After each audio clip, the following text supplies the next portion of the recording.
இந்த உலகத்துல ஒரு நாட்டை அழிக்கணும்னா குண்டு போடணும்னு அவசியம் இல்லை. தப்பான ஒரு முடிவை எடுத்தாலே போதும். ஜப்பான் நாட்டுக்கு சொந்தமான ஒரு தீவு இன்னைக்கு ஒரு மிகப்பெரிய மயானமா மாறி நிக்குது. நம்ம இந்தியாவோட ஒரு சின்ன தொடர்பு ஜப்பான் வரலாற்றிலேயே அவங்க எடுத்த மிக மோசமான முடிவா மாறும்னு யாரும் எதிர்பார்க்கல. இந்தியாவுல இருக்கிற நமக்கு ஒரு விஷயம் ரொம்ப பெருமையா இருக்கலாம். ஆனா அதே ஒரு விஷயம் ஜப்பான் மாதிரியான ஒரு நாட்டை 30 வருஷமா நரகத்தையே பார்க்க வச்சிருக்குன்னு சொன்னா உங்களால நம்ப முடியுமா? 1979 ஜப்பானின் ஒரு ரகசிய தீவுக்குள் 30 பெட்டிகள் கொண்டு வரப்படுகின்றன. அந்த பெட்டிக்குள் இருந்தது வெறும் விலங்குகள் அல்ல, ஒரு தீவின் தலையெழுத்தையே மாற்றப்போகும் 30 கொலைகாரர்கள். யார் அவர்கள்? எங்கிருந்து வந்தார்கள்? ஜப்பான் ஏன் இவர்களை தேடி பிடித்து ஒரு தீவுக்குள் இறக்கியது? அடுத்த சில ஆண்டுகள்ல அந்த தீவுல நடந்த கொடூரத்தை கேட்டா நம்மால தாங்கவே முடியாது. இன்னைக்கும் ஜப்பான் அந்த ஒரு முடிவை நினைச்சு கதறிக்கிட்டு இருக்கு. உலகமே வியந்து பார்க்கும் ஜப்பானின் தொழில்நுட்பம், ராணுவம், விஞ்ஞானம் என அனைத்தும் ஒரு சிறிய உயிரினத்திடம் தோற்று போய் நின்றது. சுமார் 30 ஆண்டு காலமாக ஒரு தேசத்தையே தூங்க விடாமல் செய்த அந்த சைலண்ட் கில்லர் யார்? அந்த கொலைகாரனுக்கும் நம்முடைய இந்தியாவிற்கும் ஒரு ரத்த சம்பந்தம் இருக்கிறது என்று சொன்னால் உங்களால் நம்ப முடிகிறதா? ஜப்பான் செய்த அந்த ஒரு வரலாற்று தவறு இன்று வரை பல கோடி ரூபாய் நஷ்டத்தையும் ஆயிரக்கணக்கான உயிர்களின் இழப்பையும் ஏற்படுத்தி இருக்கிறது. ஒரு சின்ன தீவுல நடந்த இந்த மாபெரும் அழிவுக்கும் இந்தியாவுக்கும் இருக்கிற அந்த அதிர்ச்சியான உண்மை என்ன? அந்த தீவில் உண்மையில் என்ன நடந்தது? 2024 வெளியான அந்த அதிரடி அறிவிப்பு என்ன? விரிவான ஆதாரங்களுடன் பார்க்க போகிறோம். தயாராக இருங்கள். முதல்ல அந்த தீவை பத்தி சொல்லிடுறேன். ஜப்பானோட மெயின்லேண்ட்ல இருந்து ரொம்ப தூரத்துல பசிபிக் கடலுக்கு நடுவுல ஒரு அழகான தீவு இருக்கு. அதுதான் அமியோஷிமா. நம்ம ஊர் அந்தமான் மாதிரி வச்சுக்கோங்களேன். சுத்தியும் கடல், நடுவுல அடர்ந்த காடுகள். ஜப்பான்லயே இது ஒரு தனி உலகம். ஏன்னா இங்கே இருக்கிற பல விலங்குகளும் பறவைகளும் இந்த தீவை தவிர உலகத்துல வேற எங்கேயுமே கிடையாது. அங்க இருக்கிற ஒரு அரிய வகை முயலுக்கு கூட அமாமி முயல்னு தான் பேரு. அந்த அளவுக்கு அது ஒரு சொர்க்கம் மாதிரி இருக்கும். ஆனா இந்த சொர்க்கத்துல ஒரு பெரிய தலைவலி இருந்துச்சு. அதுதான் ஹபு பாம்புகள். இது சாதாரண பாம்பு கிடையாது, ரொம்ப கொடிய விஷம் கொண்ட ஒரு இனம். இந்த தீவோட மூளை முடுக்கெல்லாம் இந்த பாம்புகள் தான் நிறைஞ்சு கிடந்துச்சு. அங்க வாழ்ந்த மக்கள் காட்டுக்குள்ள போகவே பயந்தாங்க. ஏன்னா இந்த பாம்பு எப்ப கடிக்கும்னே தெரியாது. நிறைய பேர் இதனால உயிர் இழந்தாங்க, பல பேர் ஊனமாகிட்டாங்க. ஜப்பான் அரசாங்கத்துக்கு இது ஒரு பெரிய சவாலா மாறுச்சு. இந்த அழகான தீவை காப்பாத்தணும்னா இந்த பாம்புகளை கொன்னே ஆகணும்னு அவங்க ஒரு முடிவுக்கு வர்றாங்க. அந்த ஒரு முடிவு தான் பின்னாடி ஜப்பான் வரலாற்றிலேயே அவங்க எடுத்த மிக மோசமான முடிவா மாறும்னு அவங்க அப்ப எதிர்பார்க்கல. சரி, பாம்புகளை கொல்லணும்னா என்ன பண்ணலாம்னு ஜப்பான் விஞ்ஞானிகள் ஒரு மீட்டிங் போடுறாங்க. அப்பதான் அவங்க கண்ணுல பட்டது நம்ம ஊரு கீரிப்பிள்ளை. பாம்பு கடிச்சாலே மத்த விலங்குகள் செத்து போயிடும், ஆனா கீரிப்பிள்ளைக்கு விஷம் ஏறாது. இதுக்கு காரணம் அதோட உடம்புல இருக்கிற ஒரு ஸ்பெஷல் DNA அமைப்பு. பாம்போட விஷம் இரத்தத்துல கலந்து நரம்பு மண்டலத்தை தாக்க பார்க்கும் போது கீரிப்பிள்ளையோட செல்கள் அந்த விஷத்தை உள்ள விடாம ஒரு கேட் போட்டு தடுத்துடும். அதாவது அதோட உடம்பே ஒரு நடமாடுற ஆன்டிடோட், விஷ முறிவு மருந்து மாதிரி. கீரிப்பிள்ளை ரொம்ப வேகமா ரியாக்ட் பண்ணக்கூடியது. பாம்பை விட பல மடங்கு வேகமா அதால நகர முடியும். பாம்பு கொத்த வரும்போது கண்ணிமைக்கிற நேரத்துல கீரிப்பிள்ளை விலகிடும். இதனால பாம்பால அதை அவ்வளவு சீக்கிரமா கடிச்சிட முடியாது. கீரிப்பிள்ளையோட உடம்புல இருக்கிற முடி ரொம்ப அடர்த்தியா இருக்கும். பாம்பு கொத்த வரும்போது கீரிப்பிள்ளை அதோட முடிய அப்படியே சிலிர்த்து நிக்க வைக்கும். இதனால பாம்பு கொத்தும் போது அதோட பல்லு கீரியோட தோல்ல படாம வெறும் முடியில மட்டும் பட்டு விஷம் வேஸ்ட் ஆகிடும். இது ஒரு நேச்சுரல் புல்லட் ப்ரூஃப் வெஸ்ட் மாதிரி அதுக்கு உதவுது. கீரிப்பிள்ளை எப்பவுமே பாம்போட வாழை கடிக்காது. பாம்பு கொத்த வரும்போது அதை ஏமாத்திட்டு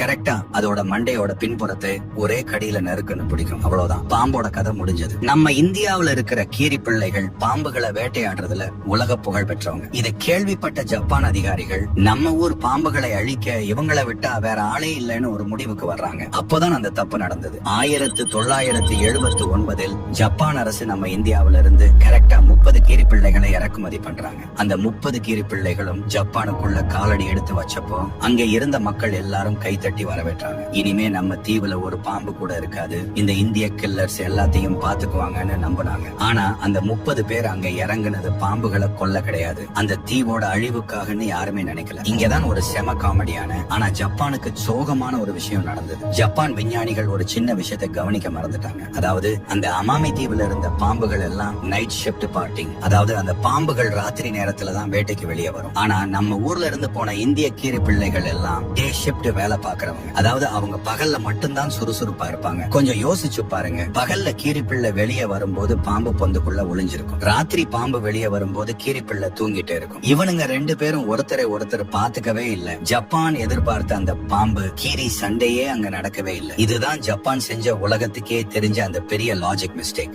ஜப்பான் விஞ்ஞானிகள் எதிர்பார்த்த அந்த பாம்பு சண்டை நடக்கவே இல்லைன்னு பார்த்தோம்ல. இப்போ அந்த 30 கீரி பிள்ளைகளும் என்ன செஞ்சாங்க தெரியுமா? அவங்க ரொம்ப புத்திசாலிங்க. ஏன் கஷ்டப்பட்டு விஷ பாம்போட சண்டை போடணும்? அது கடிக்க வரும், நாம தப்பிக்கணும். இது தேவையில்லாத வேலை. அதுக்கு பதிலா இங்க இருக்கிற மத்தவங்களை சாப்பிடலாமேன்னு ஒரு பிளான் போட்டாங்க. அப்போதான் அவங்க கண்ணுல பட்டது அந்த தீவுக்கே சொந்தமான அமாமி முயல்கள். இந்த முயல்கள் ரொம்ப பாவம். பல 1000 வருஷமா அந்த தீவுல எந்த ஒரு எதிரியும் இல்லாம நிம்மதியா வாழ்ந்து பழகிடுச்சுங்க. அதனால ஒரு எதிரி வந்தா எப்படி தப்பிக்கணும், எப்படி ஓடணும்னு கூட அந்த முயல்களுக்கு தெரியாது. இந்த இந்திய கீரி பிள்ளைகளுக்கு அந்த முயல்கள் ஒரு ஈஸியான வேட்டையா அமைஞ்சது.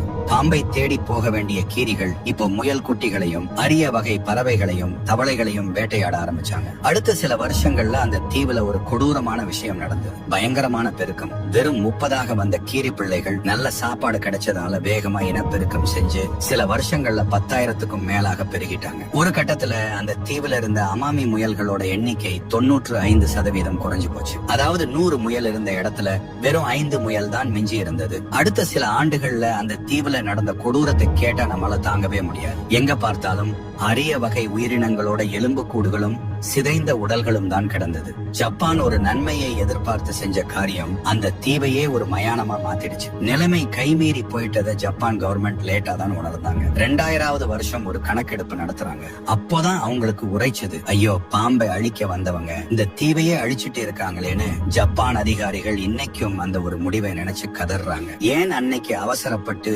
இந்தியாவிலிருந்து இந்த கீரிகளை வரவழைச்சோம் அவங்க வருத்தப்படாதனாலே இல்ல. ஏன்னா அந்த தீவோட மொத்த எக்கோ சிஸ்டமுமே சிதைஞ்சு போயிருந்தது. இப்போ இன்னொரு விஷயம் யோசிச்சு பாருங்க. நம்ம ஊர்ல ஒரு கீரி பிள்ளை இருக்குன்னா அத வேட்டையாட கழுகு இருக்கு, நரி இருக்கு, சில சமயம் பெரிய காட்டு பூனைகள் இருக்கு. இதனால கீரி பிள்ளைகளோட எண்ணிக்கை ஒரு கட்டுக்குள்ள இருக்கும். ஆனா இந்த அமாமி ஓஷிமா தீவுல கீரி பிள்ளைய அடிச்சு சாப்பிட வேற எந்த ஒரு பெரிய மிருகமுமே கிடையாது. நினைச்சு பாருங்க, எதிரியே இல்லாத ஒரு தீவு, சாப்பிட ஏகப்பட்ட சாதுவான முயல்கள், தாராளமான இடம். இது அந்த இந்திய கீரி பிள்ளைகளுக்கு ஒரு சொர்க்கம் மாதிரி அமைஞ்சு போச்சு. ஜப்பான் எதிர்பார்த்ததுக்கு நேர் மாறா அங்க இருந்த முயல்களுக்கு இவங்க வில்லன் ஆயிட்டாங்க.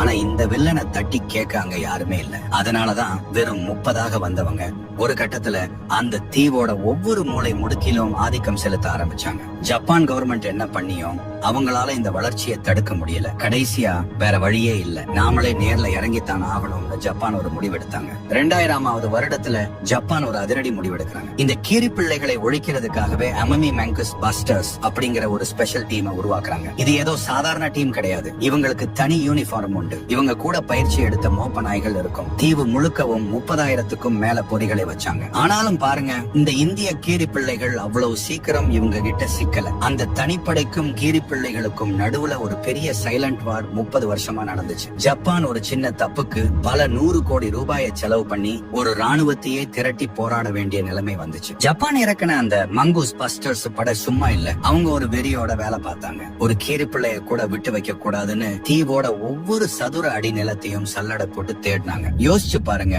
ஒரு சின்ன விலங்க பிடிக்கிறதுக்காக ஜப்பான் விஞ்ஞானிகள் என்னெல்லாம் பண்ணாங்க தெரியுமா? காட்டுல எங்காவது ஒரு கீரி பிள்ளையோட எச்சம் கிடைச்சா கூட அதை எடுத்துட்டு போய் லேப்ல டெஸ்ட் பண்ணுவாங்க. அந்த தீவுல இன்னும் எத்தனை கீரி பிள்ளைகள் மிச்சம் இருக்குன்னு அவங்க டிஎன்ஏவை வச்சே கணக்கு போட்டாங்க. அந்த அளவுக்கு ஜப்பான் வெறியா இருந்தாங்க. கிட்டத்தட்ட 30 வருஷ போராட்டம், பல கோடி ரூபாய் செலவு, பல 100 பேரோட உழைப்பு. கடைசியா போன 2024 செப்டம்பர் மாசம் ஜப்பான் அரசாங்கம் ஒரு அதிகாரப்பூர்வ அறிவிப்பை வெளியிட்டாங்க. அவங்க என்ன சொன்னாங்கன்னா, இந்த நிமிஷத்துல இருந்து அமாமி ஓஷிமா தீவுல ஒரு இந்திய கீரி பிள்ளை கூட இல்ல, நாங்க முழுசா ஒழிச்சிட்டோம். உலகமே இந்த அறிவிப்பை கேட்டு ஆச்சரியப்பட்டது. ஏன்னா ஒரு தீவுக்குள்ள ஆக்கிரமிச்ச ஒரு உயிரினத்தை பல வருஷம் போராடி முழுமையா வெளியேற்றுறதுங்கிறது உலகத்துல இதுக்கு முன்னாடி நடந்ததே இல்ல. ஜப்பான் ஒரு வழியா அந்த போர்ல ஜெயிச்சிட்டாங்க.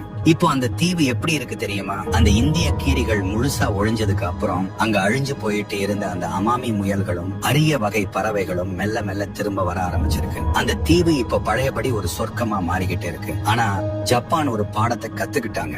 இயற்கையோட சமநிலைய நாம நம்ம இஷ்டத்துக்கு மாத்த நினைச்சா அதோட விளைவு எவ்வளவு கொடூரமா இருக்கும்னு அவங்க புரிஞ்சுக்கிட்டாங்க.